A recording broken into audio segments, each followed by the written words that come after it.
On May 23, 1992, at 5:58 p.m., Giovanni Falcone, Italy's most famous anti-Mafia prosecutor, the man who'd done more damage to Cosa Nostra than any single person in Sicilian history, drove his armored Fiat Croma along the AA-29 motorway from Palermo Airport toward the city center.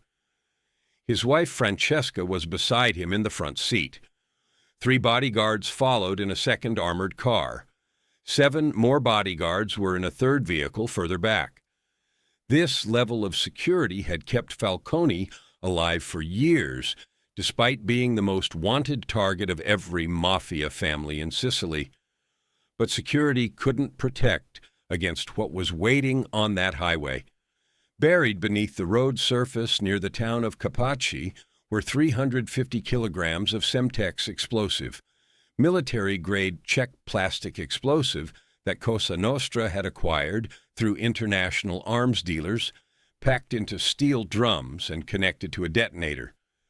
Giovanni Brusca, known as Il Vero, the pig, and U Scana Cristiani, the people slayer, watched from a hillside 200 meters away with a remote detonator in his hand and binoculars pressed to his eyes.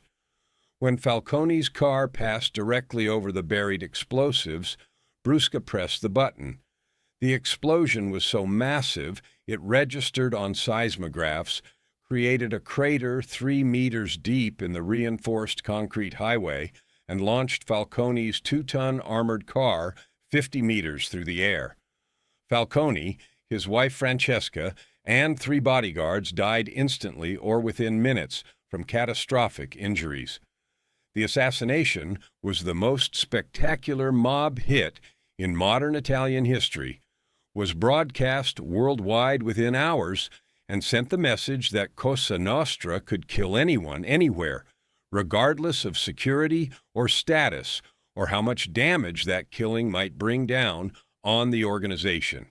The man who pressed that button, Giovanni Brusca, was personally responsible for at least 152 murders and possibly more than 200, making him one of the most prolific mafia contract killers in history, and the man whose violence would eventually help destroy the very organization he'd served his entire life. If you have the courage to hear this story, click here to find out what happened. But I warn you, the details are graphic. This narrative contains extreme violence based on real events that exposed how Sicily's Cosa Nostra operated at the height of its power in the 1980s and early 90s, how one man could kill over 150 people and operate with impunity for years, and how the assassination of Giovanni Falcone would eventually prove to be the beginning of the end for an organization that had terrorized Sicily for over a century. And it reveals the uncomfortable truth that the most prolific killers aren't always lone psychopaths or random serial murderers. Sometimes they're products of cultures and organizations where violence is normalized, where murder is rewarded, and where killing becomes a career path for young men who demonstrate competence and loyalty. Giovanni Falcone was born on May 18, 1939, in Palermo, Sicily, into a middle-class family that lived in the same neighborhood as several prominent mafia families. Young Giovanni grew up seeing how the mafia operated, how certain men commanded respect and fear, how disputes were resolved through violence rather than law, how the Sicilian state existed mostly as an abstraction, while real power flowed through criminal networks that had governed the island since the 19th century. But unlike most Sicilians who learned to accept mafia power as immutable reality, as simply the way things were and would always be, Falcone decided early that this system was intolerable, that Sicily deserved better than to be governed by criminals, and that someone needed to fight back, even if fighting back seemed impossible. Falcone studied law at the University of Palermo, graduated in 1961, and began his career as a prosecutor in the early 1960s. Through the 1960s and 70s, He handled routine criminal cases, learned how the Italian legal system worked, and watched as mafia violence escalated across Sicily. The 1970s were particularly brutal. Cosa Nostra was expanding from traditional activities like extortion and smuggling into the international heroin trade, was generating enormous profits that required laundering through legitimate businesses, and was killing anyone who threatened those operations. Prosecutors, police, journalists, politicians who opposed the mafia, or who simply investigated too aggressively, all were murdered, often spectacularly, often in ways designed to send messages about what happened to people who challenged Cosa Nostra's power. Most prosecutors avoided mafia cases because investigating the mafia was suicide. But in 1980, Falcone volunteered to join a specialized anti-mafia pool of prosecutors in Palermo, a small group dedicated exclusively to investigating and prosecuting organized crime. It was a decision that essentially guaranteed he'd be targeted for assassination, that he'd spend the rest of his life under constant threat, that every day would require calculating risks and living with bodyguards and accepting that he'd probably die violently. But Falcone believed the work was necessary, that someone had to fight even if the odds of success seemed impossible, that doing nothing meant accepting that criminals would rule Sicily forever. Through the 1980s, Falcone revolutionized anti-mafia prosecution. He studied American RICO prosecutions, learned techniques for building cases against criminal organizations rather than just individual criminals, developed methods for convincing mafiosi to become informants by offering protection, and reduced sentences in exchange for testimony. Most importantly, he refused to be intimidated by death threats, by car bombs planted outside his home, by the knowledge that the mafia had put enormous bounties on his head and that every day might be his last. By 1986, Falcone had built the case that would become known as the Maxi Trial, a prosecution of 475 mafiosi simultaneously, the largest organized crime trial in Italian history, based on testimony from Tommaso Buscetta and other high-ranking mafiosi who'd broken omerta, the code of silence, and agreed to testify. The trial resulted in 360 convictions, including life sentences for many of Cosa Nostra's top leadership. It was the greatest victory against the Sicilian mafia in modern history, and it made Giovanni Falcone the most hated man in Sicily among criminals, and the most admired man among those who dreamed that law might someday replace violence as Sicily's governing principle. It also guaranteed that Cosa Nostra would try to kill him, would dedicate enormous resources to planning his assassination, would eventually succeed in what became one of the most spectacular murders in modern Italian history, a killing that would shock the world and that would ultimately contribute to the destruction of the organization that ordered it. The stakes of the conflict between Giovanni Falcone and Cosa Nostra extended far beyond the personal safety of a single prosecutor. At issue was whether Sicily would be governed by law or by violence, whether Italian democracy could function in a region where criminal organizations had held power for over a century, whether ordinary Sicilians could live without paying extortion, without seeing their children recruited into crime, without accepting that justice was impossible because the mafia controlled courts and police and politicians. By the late 1980s, Sicily was essentially a failed state operating within a wealthy democratic nation. The Sicilian economy was dominated by organized crime. Construction was controlled by mob-connected companies that paid bribes for contracts and that used those contracts to launder drug money. Agriculture was subject to extortion that took significant percentages of farmers' income. Retail businesses paid pizzo, protection money, that functioned as a second tax system parallel to the official state taxation. Refusing to pay meant your business would be firebombed, your family would be threatened, you yourself might be killed. The social fabric was torn by a culture of silence and fear. Witnesses to crimes wouldn't testify because testifying meant death, not just for the witness, but potentially for their entire family. Omerta wasn't just a mafia code, but was a survival strategy for civilians who understood that cooperating with police was suicidal when the mafia could reach you anywhere, could kill you years after testimony, could destroy your family even if you were in prison or in protective custody. This culture of silence meant that crimes went unpunished, that criminals operated with impunity, that justice was a fantasy available only to people whose cases didn't threaten organized crime interests.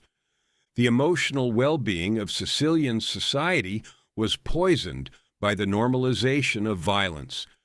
Children grew up seeing murders, seeing bodies left in streets as messages, learning that violence was how disputes were resolved and that the state couldn't protect you from criminals who were often more powerful than the state itself. Women raised children while knowing those children might be killed in mafia wars or might themselves become killers if recruited into Cosa Nostra. Parents had to make impossible choices about whether to allow sons to be recruited into the mafia. Refusing meant the family might be targeted. Accepting meant watching your child become a criminal whose life would likely end in prison or violent death. The financial impact of mafia control was devastating to Sicily's legitimate economy. Businesses couldn't compete fairly when competitors were mob-connected and could use violence and corruption to secure advantages.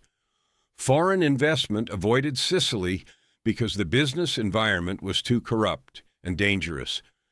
Talented young Sicilians emigrated to other regions of Italy or to other countries because opportunity in Sicily required either joining the mafia or accepting subordinate positions in the mafia-controlled economy. The result was economic stagnation, unemployment, poverty that might have been avoided if Sicily had been able to develop like other regions of wealthy, democratic Italy.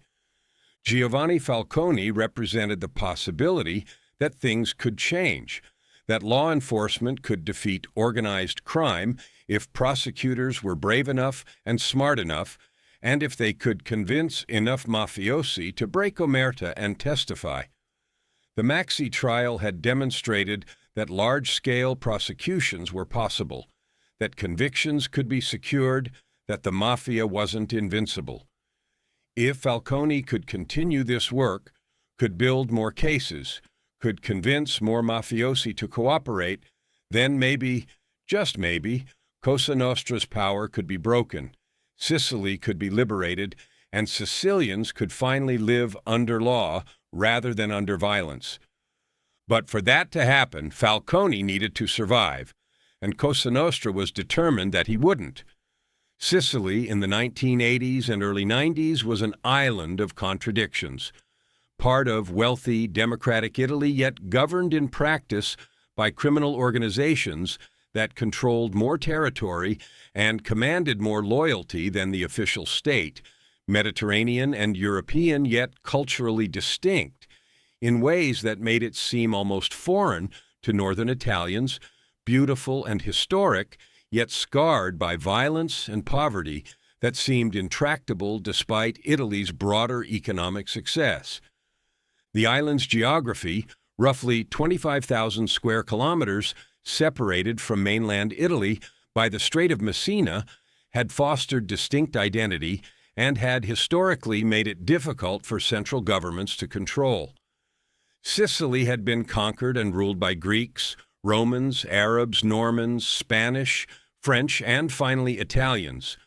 But none of these rulers had ever fully controlled the island's interior, the mountainous regions where local power structures operated independently of whatever government claimed authority from Palermo or Rome. Cosa Nostra had emerged from this history, had roots in the 19th century when wealthy landowners hired armed men to protect estates and intimidate peasants, when those armed men gradually became autonomous power brokers who controlled territory through violence and who eventually organized into families that functioned as parallel government. By the 1980s, Cosa Nostra was a sophisticated criminal enterprise operating internationally, controlled heroin trafficking from Turkey and Afghanistan through Sicily to American markets, laundered hundreds of millions of dollars through Italian and international banks, had corrupted politicians at every level of Italian government, and maintained military-style organizations capable of fighting wars that killed hundreds of people. Palermo, Sicily's capital and largest city, was Cosa Nostra's headquarters. The city, of about 700,000 people, 1990 population, was built around a natural harbor, with historic center full of Baroque churches and palaces that testified to Sicily's wealthy past, surrounded by newer developments that had been built during post-World War II construction boom. Much of that construction mob-controlled. Much of the money used to build those buildings derived from drug trafficking.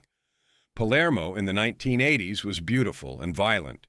Tourists visited to see Greek temples and Norman cathedrals, while in the same neighborhoods, mafiosi were executing each other in ongoing wars over territory and drug profits. The violence peaked in the early 1980s during the Second Mafia War, a conflict between factions within Cosa Nostra that killed over 1,000 people between 1981 and 1983. The war was eventually won by the Corleonesi faction led by Salvatore, Totò, Riina, and Bernardo Provenzano, who eliminated rivals through systematic assassination and who established themselves as Cosa Nostra's dominant leaders. By the mid-1980s, the Corleonesi controlled most of Sicily's mafia operations, commanded loyalty or fear from most mafia families, and were generating enormous wealth from heroin trafficking while simultaneously facing the first serious law enforcement pressure they'd ever experienced, thanks to prosecutors like Giovanni Falcone. This was the Sicily where Giovanni Brusca grew up, where he learned that violence was rewarded, where he demonstrated competence as a killer and was promoted through Cosa Nostra's ranks until he became one of the organization's most trusted and most prolific murderers. Giovanni Brusca was born on February 20th, 1957, in San Giuseppe Giotto, a small town in the mountains about 30 kilometers southwest of Palermo, into a family that was already deeply embedded in Cosa Nostra. His father, Bernardo Brusca, was a respected mafioso, a member of the San Giuseppe Giotto family, someone who'd killed people and who'd earned money through traditional mafia activities, extortion, control of local construction contracts, mediation of disputes that required violence or threats of violence. Giovanni grew up in an environment where the mafia wasn't a criminal organization that needed to be hidden or denied. It was simply how things worked, was the authority structure that governed his community, was the career path that smart, ambitious young men from mafia families were expected to follow. From childhood, Giovanni understood that his future lay in Cosa Nostra, that his father's position meant Giovanni would be evaluated for recruitment, that proving himself capable would determine whether he'd be accepted as a man of honor or whether he'd be relegated to civilian life with all the limitations and dangers that implied. What distinguished Giovanni from other young mafiosi was his complete lack of hesitation about violence. Many men who grew up in mafia families struggled with their first murders, needed to overcome psychological barriers, experience guilt or trauma that affected their willingness to continue killing. Giovanni showed no such hesitation.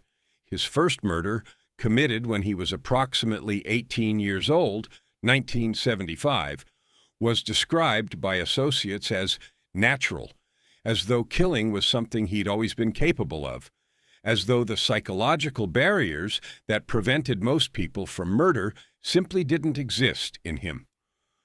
Through his late teens and early 20s, Giovanni established reputation as a reliable killer, someone who'd murder anyone he was ordered to kill, who'd do it efficiently, who wouldn't hesitate or question orders, who wouldn't experience guilt that might make him unreliable or that might lead him to become an informant.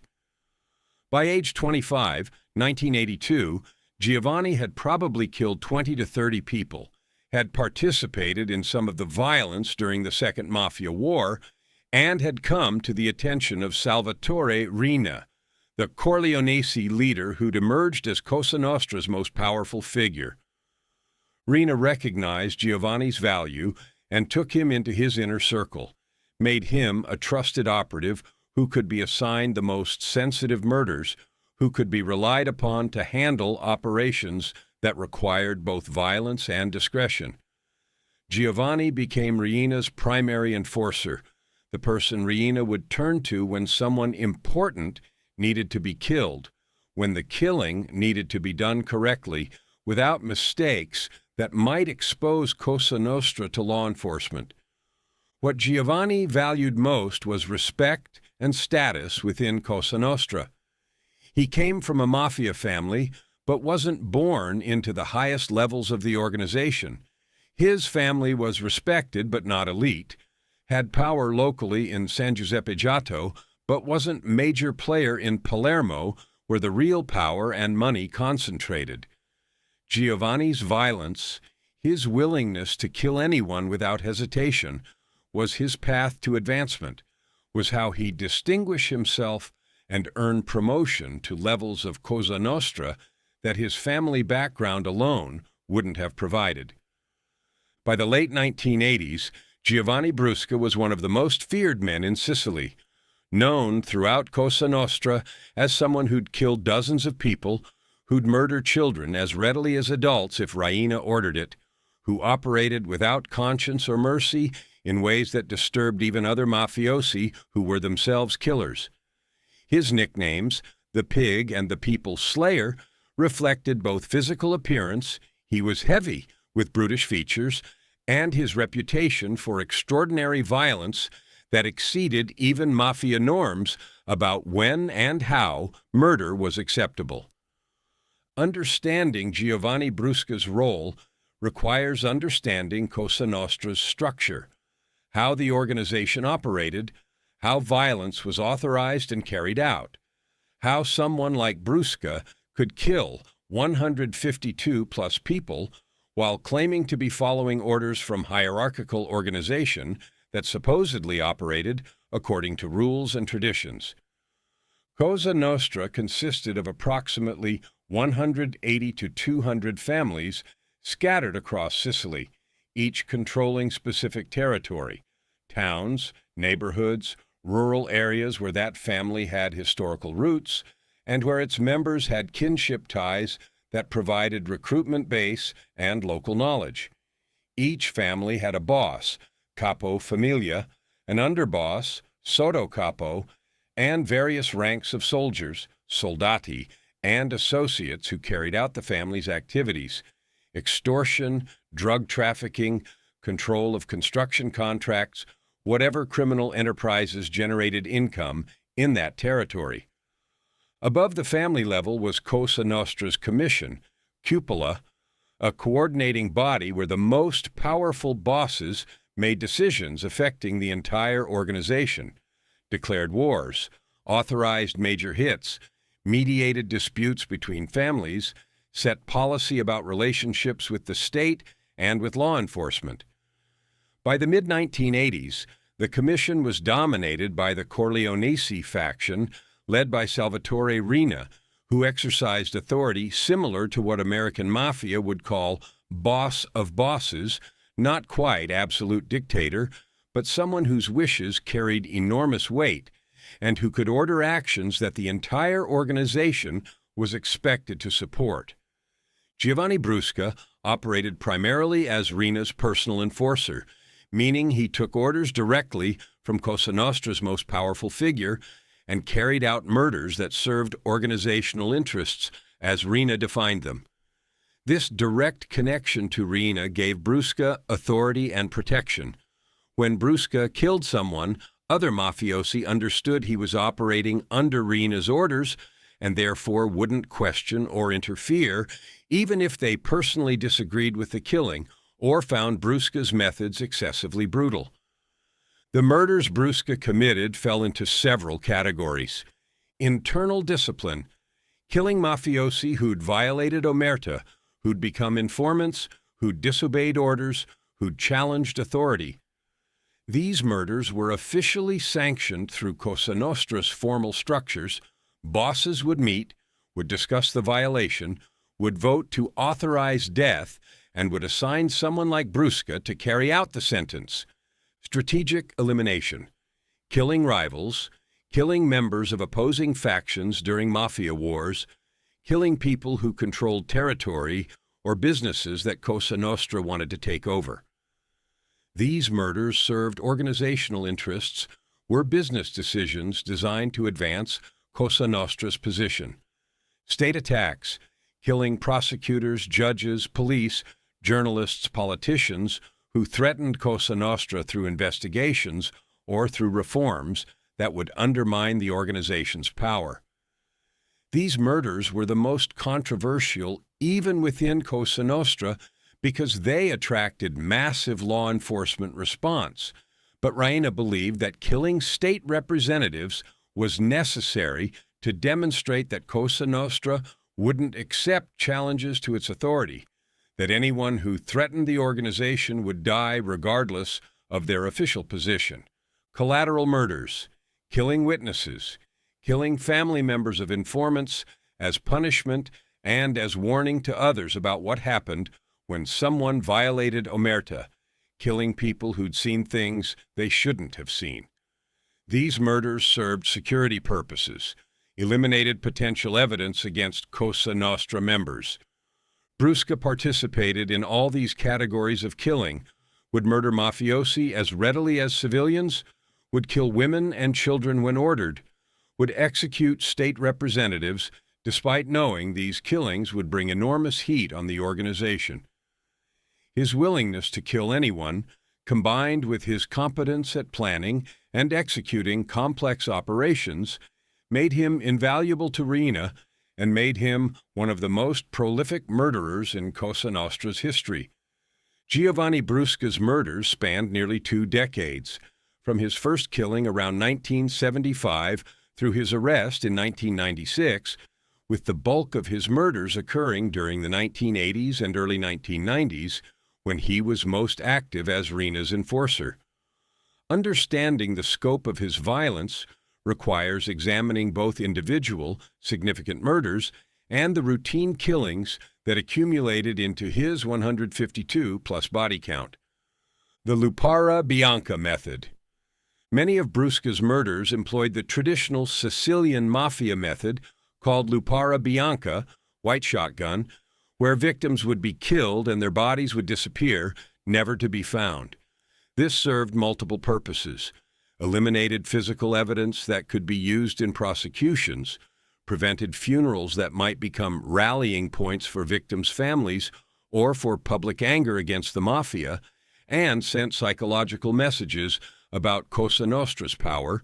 We can make you disappear, can erase you from existence, can kill you in ways that even your family will never know what happened or where your body is. The typical Lupara Bianca murder involved luring the victim to a location where Brusca and other mafiosi would be waiting, killing them through shooting or strangulation, then disposing of the body where it would never be found. Common disposal methods included dissolving bodies in acid. Brusca would use industrial-strength acid in metal barrels, would submerge bodies until soft tissue dissolved, then would dispose of the remaining bones in remote locations or would grind bones to powder that could be scattered. Feeding bodies to pigs. Sicily's rural areas had numerous pig farms, and pigs will consume almost anything, including human remains. Bodies fed to pigs would be reduced to nothing within days, completely eliminating physical evidence. Burial in remote locations. Sicily's mountainous interior had countless locations where bodies could be buried and would never be found, where even if accidentally discovered years later, decomposition would make identification impossible. Concrete encasement. Bodies would be placed in metal drums filled with concrete, then dumped in the Mediterranean where they'd sink and remain indefinitely. These disposal methods meant that many of Brusca's victims were never officially counted as murders. They were missing persons cases, were people who'd disappeared without evidence that they'd been killed, were statistics that didn't appear in homicide numbers because authorities couldn't confirm death without bodies. The bomb method. For high-profile targets, particularly state representatives like judges and prosecutors, Brusca specialized in bombings. Car bombs had been used by Cosa Nostra since the 1970s, but Brusca refined the technique, became expert at constructing powerful explosives, at positioning them for maximum lethality, at detonating them at precise moments when targets were most vulnerable. The evolution of Brusca's bombing technique culminated in the Falcone assassination, but he'd perfected his methods on earlier targets. In 1985, Brusca participated in the murder of Giuseppe Montana, a police captain who'd been investigating Cosa Nostra. Montana was killed by a car bomb detonated by remote control as he drove through Palermo. The bomb, approximately 50 kilograms of commercial explosive, destroyed Montana's car and killed him instantly. Brusca had been part of the team that planned and executed the operation, learning techniques he'd later apply to larger bombings. In 1988, Brusca was involved in the murder of Judge Alberto Giacomelli, killed by a bomb placed under his car. The operation required surveillance to determine Giacomelli's routines, required planting the explosive without being detected by bodyguards, required detonating at exactly the right moment when Giacomelli was in the vehicle. Brusca's role in this murder demonstrated his growing expertise in assassination operations requiring technical sophistication. The direct kill method. For lower-profile targets or for murders that didn't require elaborate planning, Brusca often used direct methods, shooting or strangulation, quick and efficient, requiring minimal preparation. Many of these murders were routine in the sense that they didn't require extensive planning or special techniques. Brusca would be told someone needed to be killed, would locate the target, would approach with one or more accomplices, would shoot the target multiple times, typically with pistols or shotguns, and would leave before police arrived. These murders accumulated rapidly, particularly during periods when Cosa Nostra was at war with rival factions or when internal discipline required eliminating multiple people over short periods. The spectacle murders. Some of Brusca's murders were designed to send public messages, to demonstrate Cosa Nostra's power, to create terror that would discourage others from cooperating with authorities or from challenging mafia power. The most notorious spectacle murder was the killing of Giuseppe Di Matteo, the 12-year-old son of a mafioso who'd become an informant. In November 1993, Brusca ordered the kidnapping of the boy as punishment for his father's cooperation with authorities and as warning to other potential informants about what would happen to their families if they violated omerta. Giuseppe was held captive for 779 days, over 2 years, during which his father's cooperation continued. Finally, in January 1996, Brusca ordered the boy strangled, then had the body dissolved in acid so completely that no remains were ever found.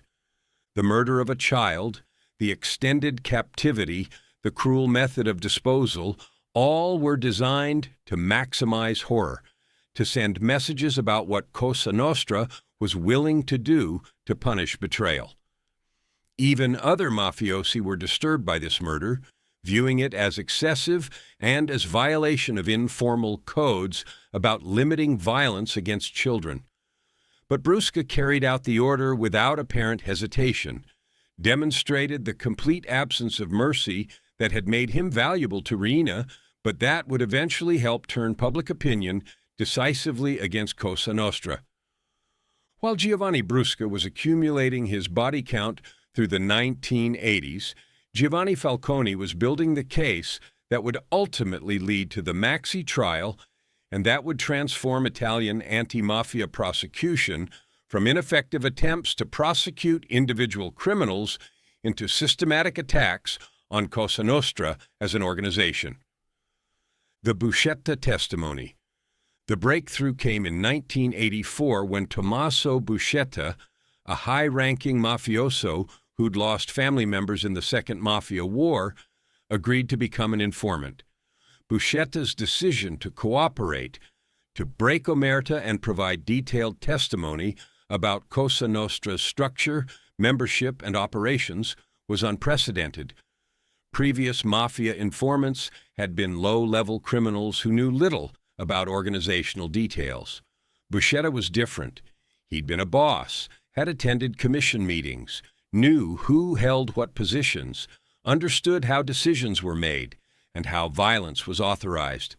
Falcone spent hundreds of hours interviewing Buscetta, meticulously documenting his testimony, corroborating details through other evidence, building a comprehensive picture of Cosa Nostra's structure that had never before been available to prosecutors. Buscetta's testimony revealed that Cosa Nostra wasn't just a collection of independent criminals, but was a hierarchical organization with formal membership, with rules and procedures, with leadership structures that could be identified and targeted through prosecution. The Maxi trial, 1986 to 1987. Based on Buscetta's testimony and on years of investigative work by Falcone and his colleagues, prosecutors brought charges against 475 mafiosi in what became known as the Maxi trial, the largest prosecution of organized crime in Italian history.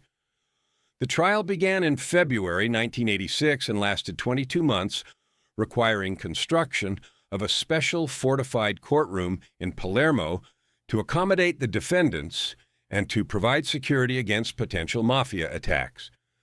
The trial was televised, became national spectacle, exposed Cosa Nostra's operations to public scrutiny in unprecedented detail. Italians who'd believed mafia was either folklore or a minor problem confined to Sicily learned the truth, that Cosa Nostra was massive criminal enterprise that had corrupted Italian democracy at every level, that had killed hundreds of people, that controlled billions of dollars in illegal operations. The verdicts came in December 1987, 360 convictions, including 19 life sentences for major bosses, hundreds of years of prison time for mid-level mafiosi, the most significant blow against Cosa Nostra in modern Italian history. Among those convicted were Salvatore Riina, though he remained a fugitive and wouldn't be arrested until 1993, Michele Greco, Bernardo Provenzano, and dozens of other top leadership figures. The mafia response, Cosa Nostra's initial response to the Maxi trial convictions, was to appeal through Italian court system, hoping that higher courts would overturn the verdicts on technical grounds. But Falcone had built his cases carefully.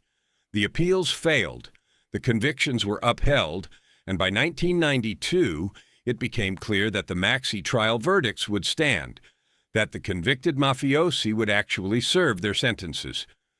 This realization that they couldn't beat Falcone through legal manipulation or through corrupting judges led Riina to conclude that Falcone needed to be killed, that Cosa Nostra needed to demonstrate it wouldn't tolerate anyone who threatened the organization at Falcone's level, regardless of how spectacular the murder would need to be or how much law enforcement response it would provoke. The decision to kill Falcone was controversial within Cosa Nostra. Some bosses argued it was too risky, that murdering Italy's most famous prosecutor would bring unprecedented pressure from Italian and international law enforcement, that it would turn public opinion decisively against the Mafia. But Riina's position was that Cosa Nostra had no choice. If they allowed Falcone to continue unpunished, other prosecutors would be emboldened, more mafiosi would consider becoming informants. The entire organizational structure could collapse. Riina assigned the Falcone assassination to his most trusted killer, Giovanni Brusca. The operation to kill Giovanni Falcone took months of meticulous planning, involving surveillance, intelligence gathering, acquisition of explosives, and coordination among multiple mafia families to ensure the operation would succeed. Beginning in late 1991, Brusca organized surveillance of Falcone's movements, trying to identify patterns and vulnerabilities. Falcone was one of the most heavily protected men in Italy. He traveled with multiple bodyguards, used armored vehicles, varied his routes, never announced his travel plans publicly. Finding an opportunity to kill him required studying his routines over months, identifying the few predictable patterns in his otherwise carefully randomized schedule. The surveillance revealed one exploitable pattern.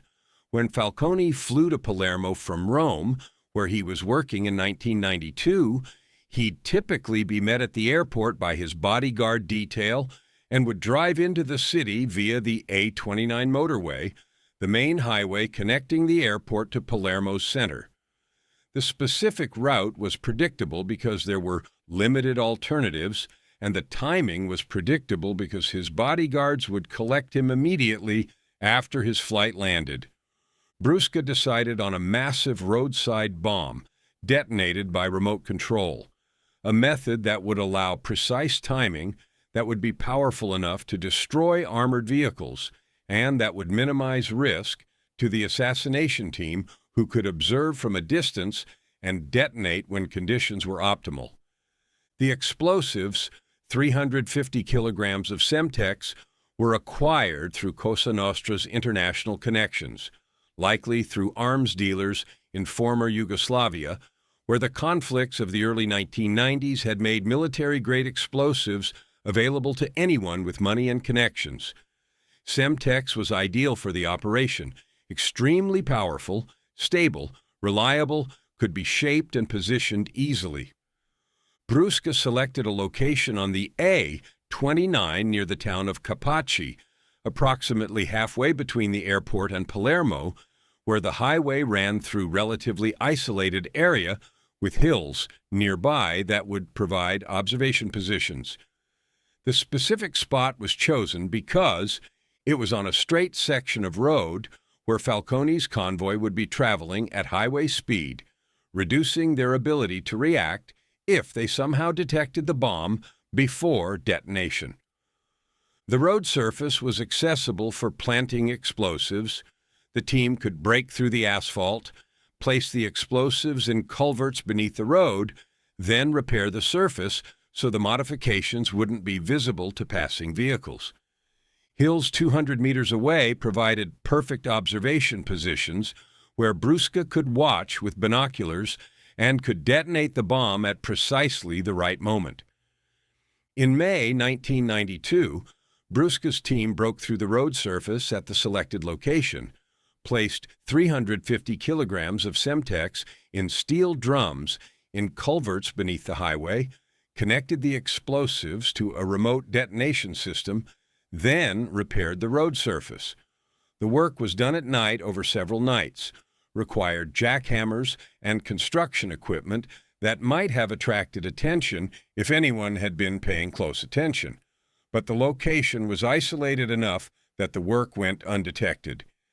The explosive placement was calculated to ensure maximum lethality, positioned so that when Falcone's convoy passed overhead, the detonation would occur directly beneath the vehicles.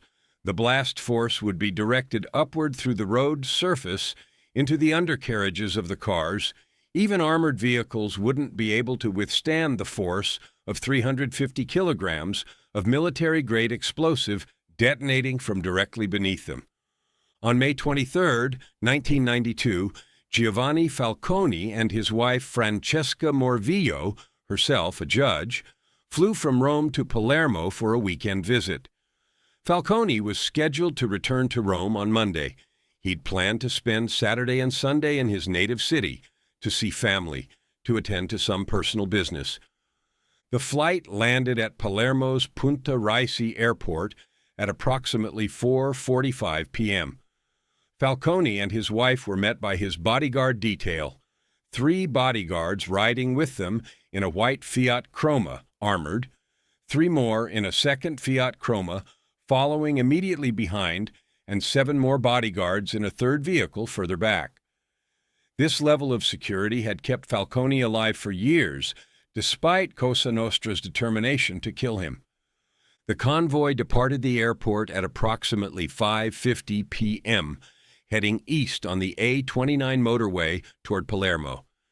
Giovanni Brusca was positioned on a hillside near Capaci with binoculars and a remote detonator, watching the highway, waiting for Falcone's distinctive white armored Fiat to pass over the buried explosives. At 5:58 p.m., Falcone's car reached the bomb site.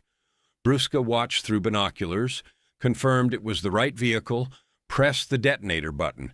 The explosion was massive, 350 kilograms of Semtex detonating simultaneously created a blast that registered on seismographs as far as 20 kilometers away, created a crater in the reinforced concrete highway approximately 3 meters deep and 8 meters wide, launched Falcone's 2-ton armored Fiat Croma approximately 50 meters through the air, completely destroyed the second vehicle containing 3 bodyguards, generated heat and shockwave that could be felt by witnesses over a kilometer away. The armored vehicles that were supposed to protect Falcone were useless against this level of explosive force. The blast penetrated the armor, the vehicles were torn apart, occupants were subjected to forces that caused catastrophic internal injuries, even if external injuries weren't immediately visible. Giovanni Falcone died within minutes from multiple traumatic injuries, internal hemorrhaging, organ damage from blast force, possible injuries from the impact when the car landed after being blown through the air. His wife Francesca died almost immediately. 3 bodyguards in the car directly behind Falcone, Vito Schifani, Rocco DiCillo, and Antonio Montinaro, were killed instantly or died within minutes. The bodyguards in the third vehicle survived with injuries because they'd been far enough back that the blast force had dissipated somewhat by the time it reached them. The explosion site became chaos, smoke and dust obscuring visibility, debris scattered across hundreds of meters, fires burning in the destroyed vehicles, civilians in nearby areas running toward the scene or calling emergency services, the wounded bodyguards trying to extract survivors from the wreckage while also trying to secure the area against possible secondary attacks. Giovanni Brusca watched the explosion through his binoculars, confirmed that the target vehicles had been destroyed, then calmly left his observation position and drove away. The operation had succeeded perfectly. Falcone was dead, killed in the most spectacular mob hit in modern Italian history, eliminated by violence so overwhelming that even Italy's most protected prosecutor couldn't be kept safe. The Capaci bombing shocked Italy in ways that previous mafia violence hadn't. Cosa Nostra had killed prosecutors and judges before. Over 30 had been murdered since the 1970s, but those killings had typically been shootings, relatively contained events that could be reported as tragic but isolated incidents. The Capaci bombing was different. It was spectacle, was violence so overwhelming and so public that it couldn't be minimized or explained away, was broadcast around the world within hours and demonstrated to millions that the Sicilian Mafia was willing and able to use military-grade explosives to assassinate state representatives regardless of consequences. The public reaction was unprecedented.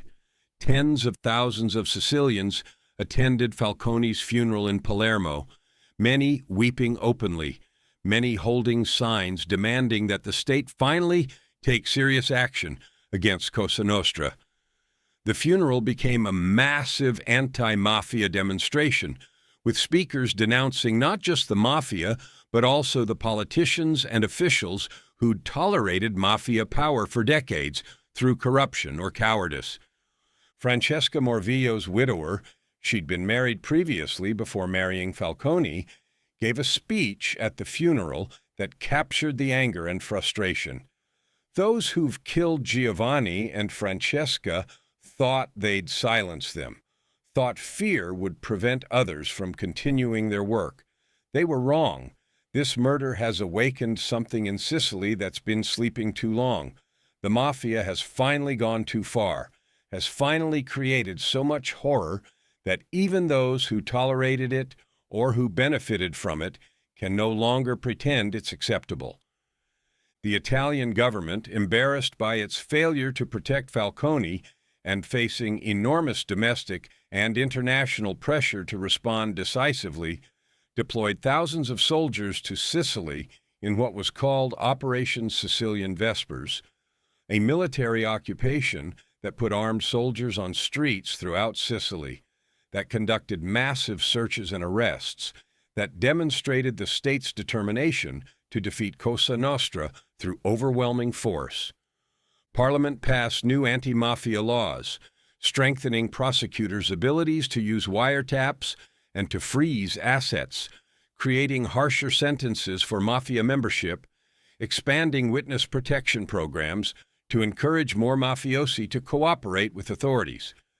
These laws had been proposed for years, but had been blocked by politicians who were either corrupted by the Mafia or who feared that aggressive anti-Mafia measures would provoke more violence. The Capaci bombing made those objections untenable. Public opinion demanded action, and politicians who tried to water down anti-Mafia legislation were accused of being Mafia collaborators. Law enforcement intensified investigations into the Capaci bombing specifically and into Cosa Nostra generally. Surveillance increased, informant recruitment became more aggressive. Prosecutors worked day and night building cases against anyone connected to the bombing or to Cosa Nostra's leadership. The investigation into the Capaci bombing identified Giovanni Brusca as the primary operative within days. Through a combination of witness testimony, forensic analysis of the explosion site, and intelligence from informants within Cosa Nostra who provided information about who'd been assigned to kill Falcone. But identifying Brusca as responsible and actually capturing him were different challenges. Brusca was experienced at evading capture, had safe houses and supporters throughout Sicily, and had every incentive to remain hidden because he knew that arrest meant life in prison and that the Italian public and law enforcement wanted him captured almost as much as they'd wanted Falcone protected. The Capaci bombing didn't end Giovanni Brusca's murder career.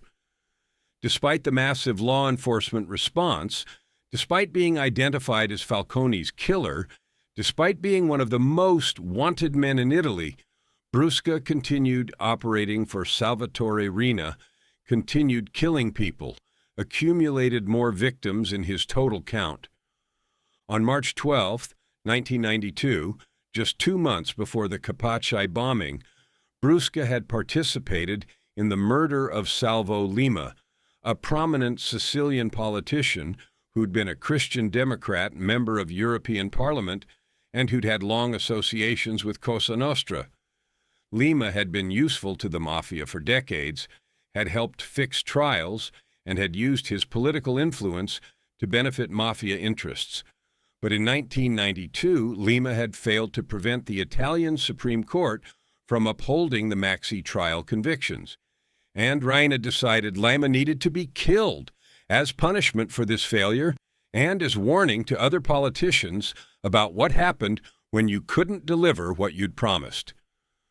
Lima was killed while riding a bicycle through Palermo's Mondello district. Two men on a motorcycle approached. The passenger fired 8 shots with a pistol, hitting Lima multiple times and killing him almost instantly. Brusca had organized the operation, had assigned the shooters, had ensured the murder was carried out efficiently. The killing of a prominent politician who'd been considered under mafia protection sent shockwaves through Italian politics. If the mafia would kill someone like Lima, who'd served them for years, nobody was safe. Cooperation with Cosa Nostra provided no real protection if you failed to deliver results. On July 19, 1992, less than 2 months after killing Falcone, Cosa Nostra struck again, this time targeting Paolo Borsellino, Falcone's close friend and colleague, the other prosecutor who'd been co-architect of the Maxi trial and who'd vowed after Falcone's death to continue the fight against Cosa Nostra regardless of danger. Borsellino was killed by a car bomb in Palermo's Via d'Amelio, detonated as he arrived to visit his mother. The bomb, approximately 100 kilograms of TNT packed into a Fiat 126 parked on the street, exploded when Borsellino's car pulled up, killing Borsellino and 5 bodyguards instantly. The explosion was smaller than the Capaci bombing, but equally lethal because it occurred in a confined urban space where the blast force reflected off buildings, where there was no escape route for the target vehicle. Giovanni Brusca's role in the Borsellino murder was secondary. He wasn't the primary organizer, though he provided expertise based on his experience with the Capaci bombing and helped plan the operation. The Borsellino assassination demonstrated that the Capaci bombing hadn't been a one-time desperate act, but was part of a systematic campaign to eliminate anyone who seriously threatened Cosa Nostra. The murder of 12-year-old Giuseppe Di Matteo, which occurred between November 1993 and January 1996, was perhaps Brusca's most notorious crime aside from the Capaci bombing. Giuseppe's father, Santino Di Matteo, had been a mafioso who'd participated in the Capaci bombing, but who'd become an informant after arrest, providing testimony that helped prosecutors understand how the operation had been planned and executed. Brusca organized Giuseppe's kidnapping as punishment for Santino's cooperation, held the boy captive for 779 days in various locations in Sicily, subjected him to psychological torture by periodically telling him he was going to be killed, by showing him photographs of his father testifying in court, by making clear that his suffering was punishment for his father's violation of omerta. During the 779 days of captivity, Santino Di Matteo continued cooperating with prosecutors despite knowing his son was being held, despite receiving threats that Giuseppe would be killed if the cooperation continued. Prosecutors and police attempted to locate Giuseppe through massive search operations, but were unable to find him because Brusca kept moving him between safe houses and because the local population, terrorized by Cosa Nostra, wouldn't provide information, even though some almost certainly knew where the boy was being held. Finally, in January 1996, after Santino's testimony had contributed to additional convictions of Cosa Nostra members, Brusca ordered Giuseppe strangled. The actual strangulation was carried out by other mafiosi under Brusca's orders.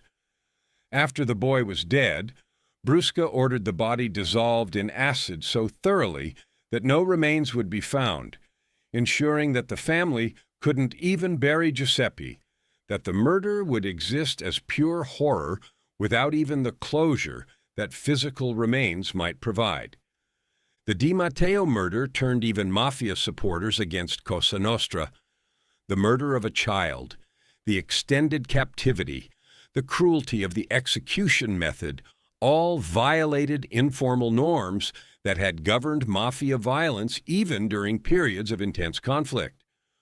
Public revulsion was universal, and many mafiosi who'd previously supported or tolerated violence began reconsidering their positions, began wondering if an organization that would torture a child for over 2 years had become something that no longer deserved loyalty or respect. Giovanni Brusca remained at large for nearly 4 years after the Capaci bombing, successfully evading capture despite being one of Italy's most wanted fugitives, despite enormous resources dedicated to finding him, despite the fact that his face was known to millions through media coverage that had made him as famous as the prosecutors he'd killed. Law enforcement's pursuit of Brusca involved massive surveillance operations, infiltration of Mafia networks through informants, and monitoring of his family members and known associates in hopes of finding leads to his location. But Brusca was experienced at hiding, had networks of supporters who provided safe houses, moved frequently between locations, and maintained operational security that prevented investigators from getting close. The breakthrough came through intensive pressure on lower-level mafiosi who knew Brusca or who'd had contact with him. Investigators would arrest these individuals on whatever charges they could develop, would offer deals in exchange for information about Brusca's location or movements, would gradually build intelligence that narrowed the search area. By late 1995, investigators had determined that Brusca was hiding in the Agrigento province in southern Sicily, was moving between rural properties, was being supported by local Mafia families loyal to Riina. The search focused on this area, with surveillance intensifying on known Mafia-connected properties and on individuals suspected of providing support to fugitives. On January 20th, 1996, law enforcement received intelligence that Brusca was staying at a specific farmhouse near San Giuseppe Giotto. A tactical team from the Carabinieri, Italian military police, surrounded the property in the early morning, approached covertly, then launched simultaneous entry through multiple access points. Brusca was captured without resistance. He was in bed when the raid began, didn't attempt to fight or escape, apparently recognized that resistance was futile when surrounded by armed officers. He was arrested, handcuffed, and was taken immediately to a secure facility where prosecutors could begin interrogation. The arrest was broadcast on Italian television within hours, with news channels showing footage of Brusca being led away in handcuffs, his head down, looking far less intimidating than the reputation that had made him one of Italy's most feared criminals. The public reaction was relief and celebration. Finally, one of the men responsible for the Capaci bombing had been captured, would face trial, would be held accountable for the violence he'd committed. Giovanni Brusca's prosecution was complex, involving multiple trials for different crimes over several years. The primary trial for the Capaci bombing began in 1996 and concluded in 1998, with Brusca being convicted of multiple murders, including Falcone, Morvillo, and the 3 bodyguards, plus additional convictions for dozens of other murders, for Mafia association, for kidnapping Giuseppe Di Matteo, and for various other crimes. The court sentenced Brusca to life imprisonment, plus additional sentences that totaled over 200 years, symbolic numbers that indicated the severity of his crimes, though Italian law meant he'd serve a single life sentence, regardless of how many life sentences were technically imposed. But Brusca's story didn't end with conviction. In 2000, Brusca made the decision to become a collaborator with Justice, collaboratore di giustizia, agreeing to provide testimony against other Cosa Nostra members in exchange for certain protections and considerations. Brusca's decision to cooperate was controversial and was motivated by several factors. First, self-interest. Cooperators received better prison conditions, were housed separately from general population where mafia prisoners might kill them, and were eligible for sentence reductions based on the value of their testimony. Second, family considerations. Cooperators' families were provided some level of protection and financial support, which was important to Brusca, who had children who'd otherwise face retaliation from Cosa Nostra for his cooperation. Third, possibly genuine disillusionment. Brusca later claimed he'd come to recognize that Cosa Nostra's violence, particularly murders like Giuseppe Di Matteo's, had become excessive and had violated the codes that supposedly governed mafia behavior. Whether this represented authentic moral evolution or was just strategic positioning is debatable. Brusca's cooperation provided prosecutors with extraordinary information about Cosa Nostra's operations, including detailed descriptions of how the Capaci bombing was planned and executed, including who gave orders, who provided explosives, who conducted surveillance, and what the operation's objectives were. Information about dozens of other murders Brusca had participated in or knew about, including many Lupara Bianca cases where victims had disappeared and families had never learned what happened. Intelligence about Cosa Nostra's structure in the 1980s and 90s, about who held what positions, about how decisions were made at the highest levels, details about corruption networks connecting Cosa Nostra to politicians, businessmen, and state officials who'd protected or supported the organization. This testimony contributed to numerous prosecutions through the late 1990s and 2000s, helped convict dozens of mafiosi, helped expose corruption that had protected Cosa Nostra for decades, but it also created controversy because Brusca was a mass murderer who'd killed over 150 people, including a child, and the idea that he could receive reduced sentences or better treatment in exchange for cooperation outraged many Italians who believed that someone like Brusca deserved no mercy regardless of how valuable his testimony might be. The most controversial chapter of the Brusca story came in 2021, when Italian authorities granted him conditional release after he'd served 25 years in prison. Under Italian law, collaborators who'd provided substantial testimony and who'd served significant portions of their sentences could be released under strict conditions: house arrest, regular check-ins with authorities, restrictions on movement and contact with former criminal associates.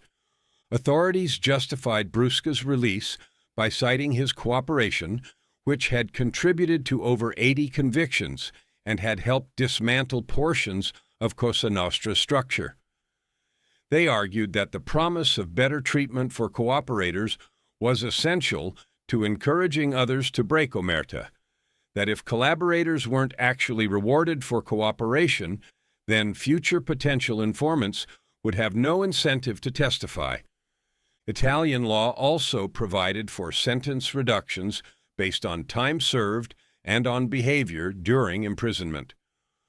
Brusca had been imprisoned since 1996, had cooperated extensively, hadn't caused problems during imprisonment, and, under the calculations used by Italian courts, had served sufficient time to be eligible for release. The announcement of Brusca's impending release in 2021 created enormous public outcry. Families of his victims protested, gave interviews describing the horror of learning that their loved one's murderer would be released while those victims remained dead, while their families continued grieving losses that would never be healed. Maria Falcone, Giovanni Falcone's sister, spoke publicly against the release. My brother is still dead. Francesca is still dead. The bodyguards are still dead. Giuseppe Di Matteo is still dead. Giovanni Brusca is walking free after 25 years. This is not justice. This is a betrayal of everything my brother fought for, everything he died for. The law may permit this release, but morality doesn't. Human decency doesn't. Rosaria Schifani, widow of one of the bodyguards killed in the Capaci bombing, was similarly anguished. 25 years. That's what my husband's life was worth. That's what the life of a man who protected the state, who died doing his duty, is worth according to Italian justice. Giovanni Brusca killed my husband, helped kill over 150 people, tortured a child for over 2 years, and after 25 years, he goes home. Where is justice? Where is acknowledgement that some crimes are so severe that mercy is inappropriate? The Brusca release created broader ethical debates about justice, cooperation, and whether mass murderers could ever deserve reduced sentences, regardless of how valuable their testimony. Supporters of the release argued that Italian law explicitly provides for sentence reductions for cooperators, and applying that law consistently is necessary to maintain credibility with future potential informants. Brusca's cooperation had contributed to defeating Cosa Nostra, had helped dismantle the organization he'd served, which served public interest even if it was morally uncomfortable to reward a mass murderer. Punishment should be forward-looking as well as backward-looking. Keeping Brusca in prison forever wouldn't bring back his victims, but releasing him under strict supervision after he'd provided valuable cooperation might encourage others to cooperate in future. Opponents argued that some crimes are so severe that no amount of cooperation can justify reduced sentences. Murdering 152-plus people, including a child, should result in permanent imprisonment regardless of subsequent cooperation. Releasing Brusca sent a message that mass murder could be bargained down, that providing testimony could excuse virtually any level of violence. The families of victims deserved consideration equal to or greater than consideration given to the perpetrator's cooperation, and their unanimous opposition to release should have carried decisive weight. Brusca's release in June 2021 came with extensive restrictions: house arrest at an undisclosed location, electronic monitoring 24/7, prohibition on contact with former Mafia associates, regular meetings with probation officers, restrictions on travel and on public appearances, requirements to report any contact with anyone connected to organized crime. These conditions meant Brusca's freedom was heavily circumscribed. He couldn't return to normal life, couldn't move freely, was subject to constant surveillance. But he was out of prison, was living at home rather than in a cell, which to many families of his victims seemed like an intolerable injustice regardless of restrictions. Reconstructing the complete list of Giovanni Brusca's victims is impossible because many murders were Lupara Bianca cases where bodies were never found and victims were never officially identified.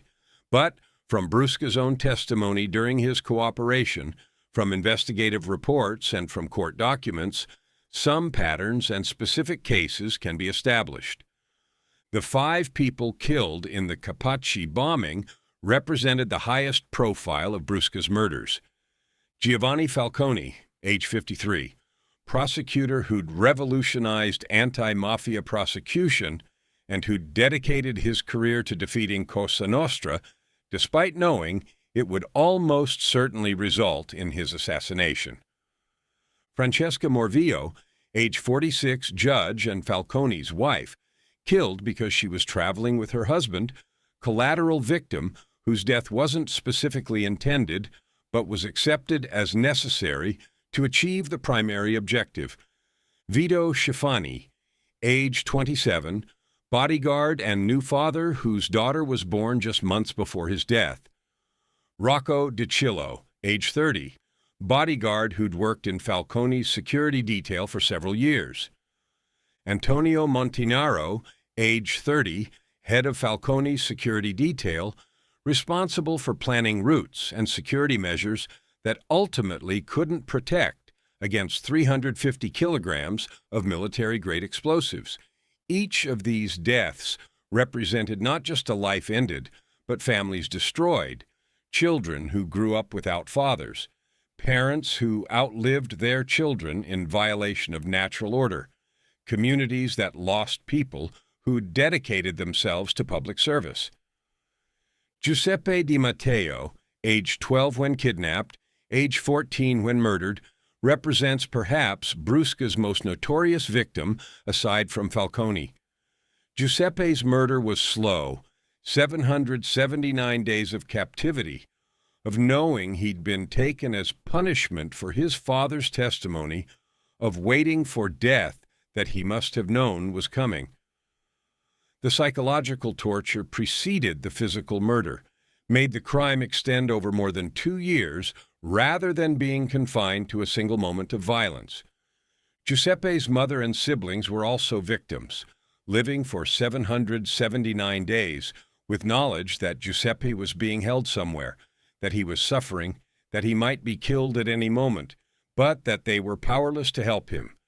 After his murder, they became victims again, of grief, of guilt about whether they could have done something differently, of anger at Santino Di Matteo for cooperating with prosecutors even knowing it would endanger Giuseppe, of rage at Giovanni Brusca for committing a crime so cruel that even other mafiosi condemned it. Many of Brusca's victims exist only as names in his testimony or in missing persons reports, people who disappeared, whose families filed reports with police, who were never found. These cases create a particular kind of grief called ambiguous loss, where families never receive confirmation of death, never recover bodies, never achieve closure that would allow the grieving process to complete.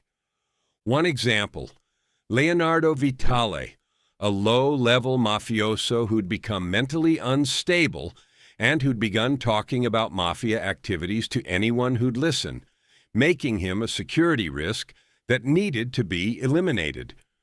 Brusca killed Vitale in 1984, dissolved the body in acid, left no remains. Vitale's family reported him missing, were told by police that he'd probably fled to avoid criminal charges or mafia retaliation. For years, Vitale's mother maintained hope that her son was alive somewhere, would occasionally report sightings to police based on seeing someone who resembled Leonardo. Only when Brusca testified decades later did the family learn with certainty that Leonardo had been murdered in 1984, that their hope had been futile from the beginning, that the man they'd been mourning uncertainly for years had actually been dead the entire time. Some of Brusca's victims weren't targets themselves, but were people who happened to be near targets when murders occurred. The 5 bodyguards killed in the Capaci and Borsellino bombings fall into this category. They weren't targeted because of anything they'd personally done, but because they were protecting people Cosa Nostra wanted dead, because their presence was obstacle to achieving the primary objective. These collateral victims create particular anguish for families because the deaths seem even more senseless than targeted murders. Your loved one died not because of choices they made or actions they took, but simply because they were in the wrong place, because someone else was the real target and your family member was acceptable collateral damage in pursuit of that target. The question that haunts anyone studying Giovanni Brusca is the same question that arises with all mass murderers. How could someone kill over 150 people, including a child he'd held captive for over 2 years, without experiencing psychological breakdown, without being overwhelmed by guilt, without losing the ability to function in normal social contexts. Brusca grew up in an environment where violence was normalized, where murder was understood as a legitimate tool for